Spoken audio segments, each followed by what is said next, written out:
Shalom, shalom to the elect, the Yashala. This your brother Poari coming back at you with another quick lesson from Great Millstone Des Moines. First and foremost, I want to give all praise, honor, and glory to Yahweh Ba'ashem, Yahweh Ba'ashem Rakakadash. Double honors to the apostles at Great Millstone who rule well. Salutations to all you Akims out there pushing his word in truth, sincerity, and always in charity. And as you can see, the title is To You Women, Just Do Your Job. All right? Just do your job, man. Stop being rebellious and submit to your husband. If you don't have one, be humble and the Lord will give you one in due time. All right? But you have to be humble.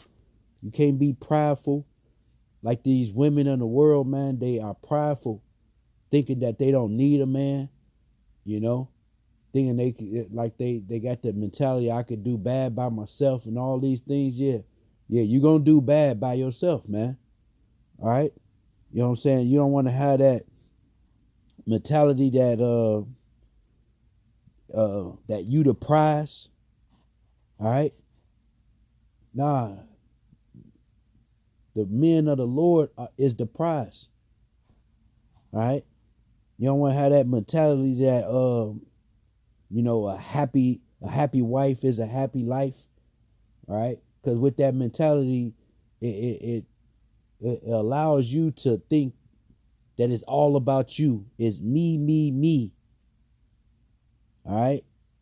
And then you're thinking like, if I ain't happy, nobody happy. Nah, man. It's really a happy man is God's plan. All right? And if you're trying to do the things that is pleasing unto your man, all right, then it'll go down, it'll trickle down. Then it'll be like happy spouses make happy houses. All right? So you as the woman should be trying to please your man to the best of your ability, man. To to make the home a place of rest. All right? You don't want to be trying to learn the scriptures so you can combat your man. You want to debate your man in the scriptures, you know what I'm saying? Man, all these things, man. Don't be all, jealous of the next woman. You know what I'm saying? You should be worried about you and how you're doing what you're doing to please your man, not the next woman, man. All right? So these is things that you should not be doing, man. All right? You shouldn't be out there, cussing the Lord because of a situation that you might be in or the hell that you're going through. So now you cussing the Lord. All right? You got a lot of women out there that's cussing the Lord, man. Hey, remember Lot's wife, man, because a lot of you women is going to be turned into a pillar of salt, man. All right? And don't be like these Israelite women that, because I seen a video of an Israelite woman saying that she don't even believe that the Lord is going to come in this generation. She believe that it's going to come in her grandkids' generation or the generation after that, man. All right? That's the wrong kind of mentality to be in. Talking about, hey, we all gonna fall here in Babylon, man. If we all fall here in Babylon, then that's it. It's over with, man. It ain't gonna be a next generation. So, hey, man, that's why it's important for you to just do your job, man. And your job, it plays an important role. It's a very important role, man. All right? So that's what you should stay focused on is playing your role. All right? And you can read, when you read in Proverbs 31, it talks about a virtuous woman, right? I suggest you women read that chapter, man. All right? But I wanted to read this in Sirach 26 and 6. And I was gonna read it in the GNT. So let's pull that up. All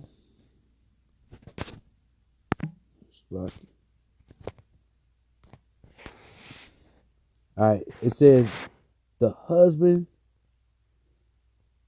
of a good wife is a fortunate man. He will live twice as long because of her. A fine wife is a joy to her husband, and he can live out his years in peace. A good wife is among the precious blessings given to those who fear the Lord. Whether such men are rich or poor, they will be happy and always look cheerful. There are four things that scares me: vicious rumors spread around town, a gathering mob, false accusations. These are these are all worse than death. But a woman jealous of another woman causes heartaches and grief. Her tongue lashes out at everyone. A bad wife is like a yoke that doesn't fit. Trying to control her is like holding a scorpion. A drunken woman is an infuriating spirit. She can't conceal her shameless behavior. You could tell an unfaithful wife by the bold and flirting look in her eyes. If your daughter is determined to have her own way, keep a close watch on her.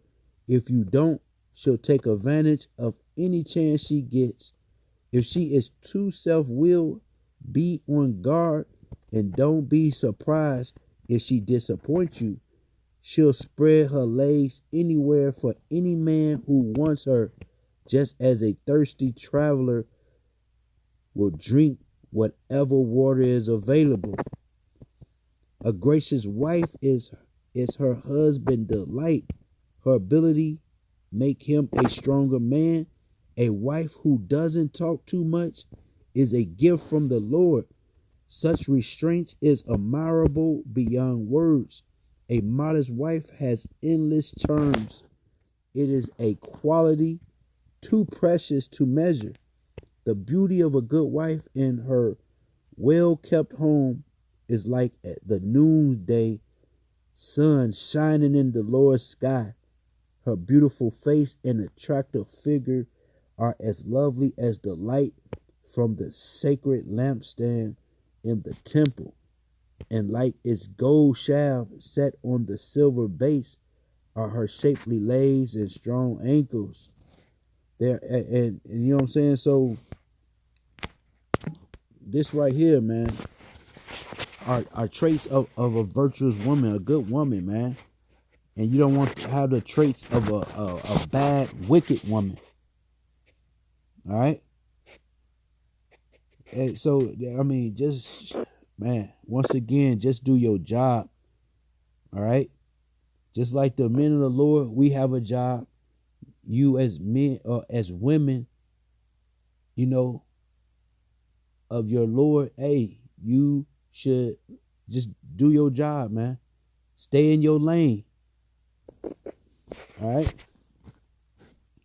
But let's read this in First Peter's.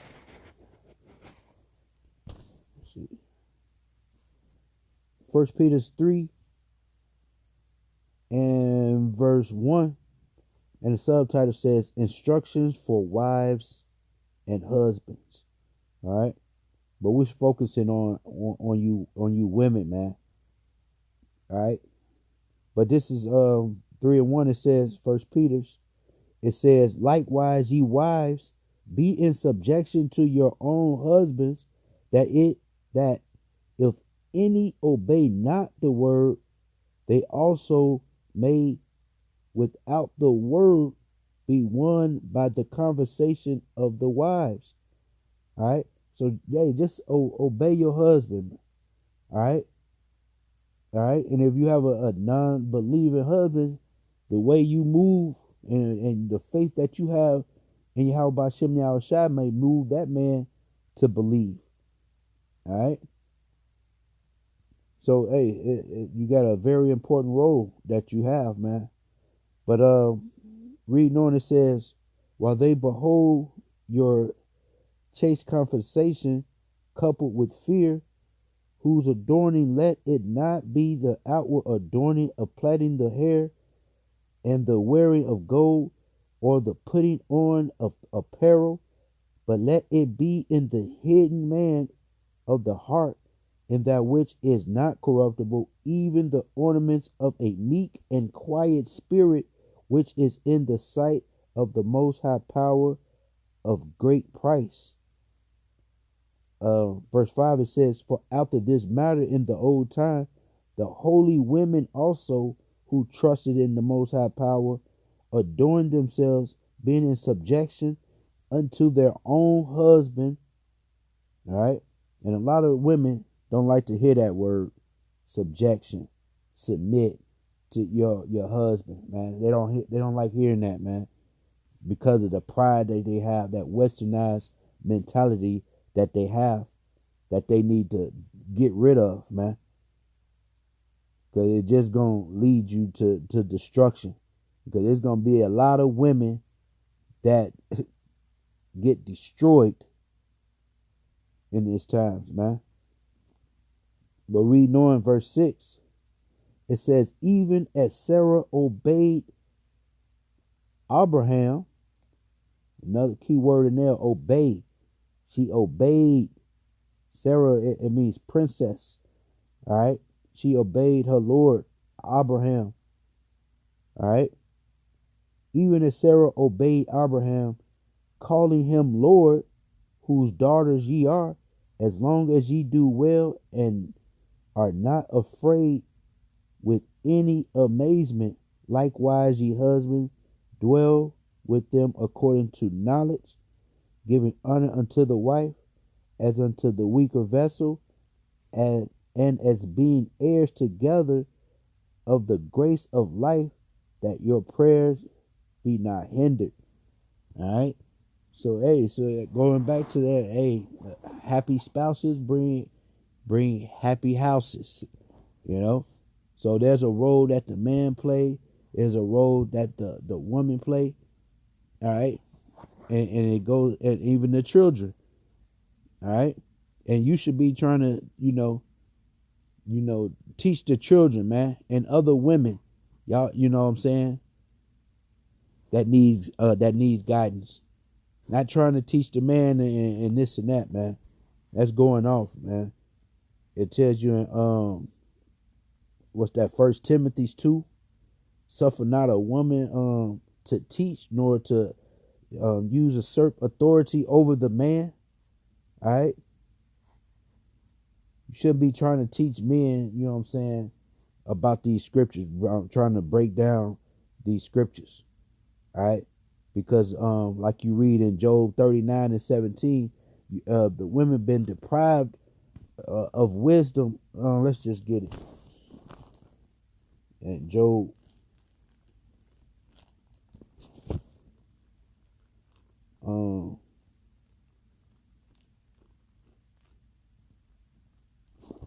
back here.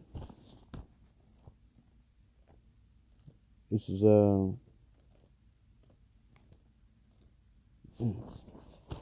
page.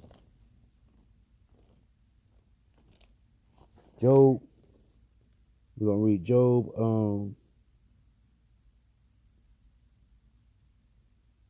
39.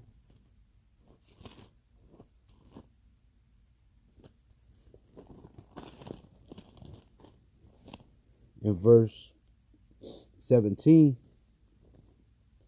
it says, because the most high power have deprived her of wisdom, neither have he imparted to her understanding. All right. So you're not going to be able to, the Lord can give you understanding of these scriptures, man, but you're not going to really get the full knowledge, wisdom, and understanding of these scriptures. All right. Okay. That's why it tells you in Ezekiel 34:31, the flock of my pastors are men. It didn't say women. All right. You women trying to be pastors and the leaders of the church, you know what I'm saying? Speaking and teaching out of emotions. Yeah, like that one Israelite woman talking about, the Lord ain't gonna come in this time. He gonna come in her grandkids' generation or something like that. All right, that's why these women should not even be teaching, man. Remain silent. Just do your job and learn your job as a woman. All right, stay in your lane. Once again, all right. Go back to that. I think I was done in that First Peter. So let's get this in Titus 2. And I'll start from the top, verse 1. It says, "But speak thou the things which become sound doctrine." All right, the Lord has given us that 100% truth, that sound doctrine. All right, that brings life. That's what we have. All right. Verse 2, it says, "That the aged men be sober, grave, temperate, sound in faith, in charity, in patience.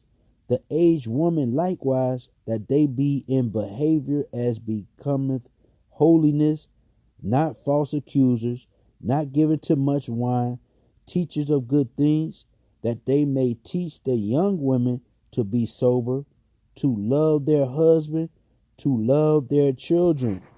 All right, that's your role right there. All right. Once again, stop trying to, be a teacher and a preacher, man. This right here is Jeremiah, real quick. Let's read Jeremiah 9:20. It says, "Yet hear the word of the Lord, O ye women, and let your ear receive the word of his mouth, and teach your daughters wailing, and every one her neighbor lamentations." Teach your daughters, man, how to be women. All right, how to cook, how to clean. How to be in subjection into their to their man.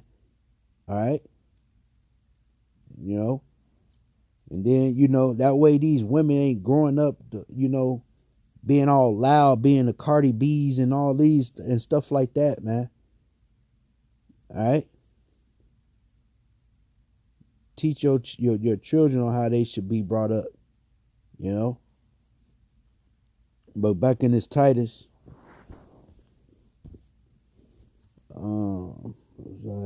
Titus 2:5,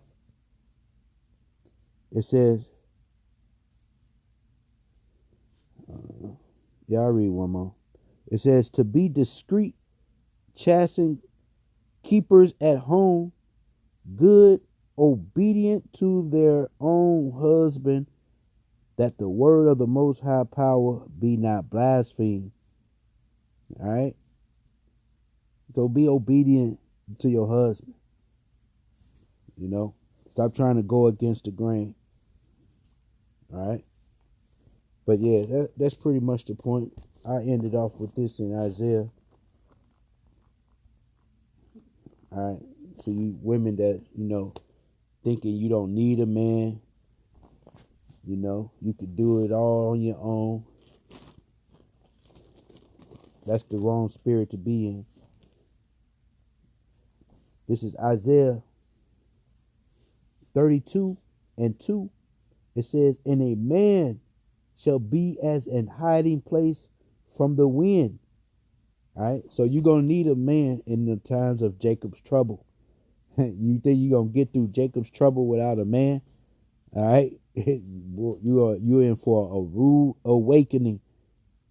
The Lord is going to use his men to be as hiding places. You know what I'm saying? All right. And it's gonna be women that be saved. So hey, like it tells you in Isaiah 4:1, man, women should cleave unto one man. It don't say men should cleave unto one woman. You know. But reading this verse 2 again, it says, and a man shall be as a hiding place from the wind, and a covert from the tempest, as rivers of water in a dry place, as the shadow of a great rock in a weary land. All right.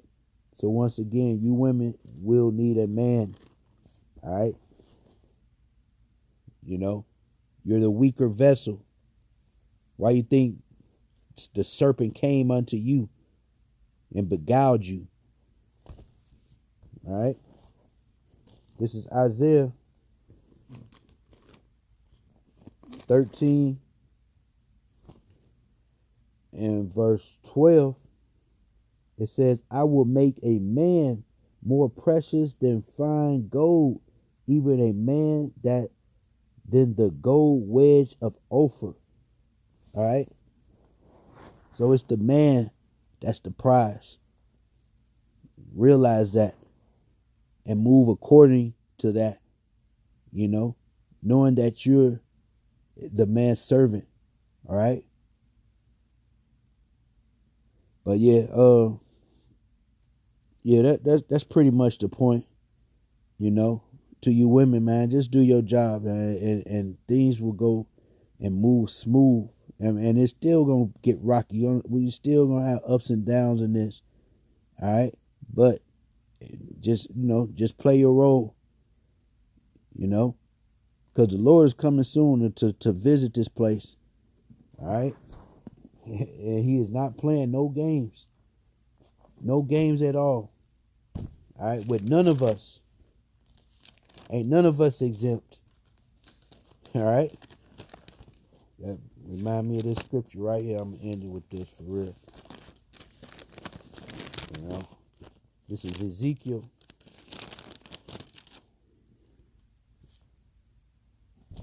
Ezekiel 9 and verse 6. It says, slay utterly old and young, both maid and little children and women. Right? It's gonna be a lot of dead bodies. Women and children. But reading on, it says, and men as well. But it says, but come not near any man upon whom is the mark. All right. That mark is that a mark of exemption. All right. That the Lord is going to put on his men. We're going to be protected in these times to come in Jacob's trouble. All right. And begin at my sanctuary. Then they begin at the ancient men which were before the house. All right. So hey, it's gonna be a lot of dead bodies. Once again. All right. So cleave unto your man, hold on to him, and you know what I'm saying? And you know, and we read, you know, you shouldn't be jealous, you know what I'm saying, of another woman. You know, like a lot of women are. They want their man all to themselves. All right. And just be happy that you have a man of the Lord, a hedge of protection, you know, in these days. All right. You want to divorce your husband, or, you know, leave your husband because he's dealing with another woman. All right. Just to be with another man or a stranger, you know what I'm saying, that's going to do the same thing to you. So, you know what I'm saying, what good is it? Stay with your man to the end, you know, that we all may be saved, you know. But Lord willing, this was edifying. I want to give all praise, honor, and glory to Yahweh, Ba'ashem, Yahushua, Ba'ashem, Rakakadash. Double honors to the apostles at Great Millstone who rule well. Salutations to all you Akims out there pushing his word in truth, sincerity, and always in charity. Barakatham Akiyan, we almost out this hellhole. Let's keep on pushing and endure to the end. Shalom to you sincere brothers and you sincere sisters. Shalom.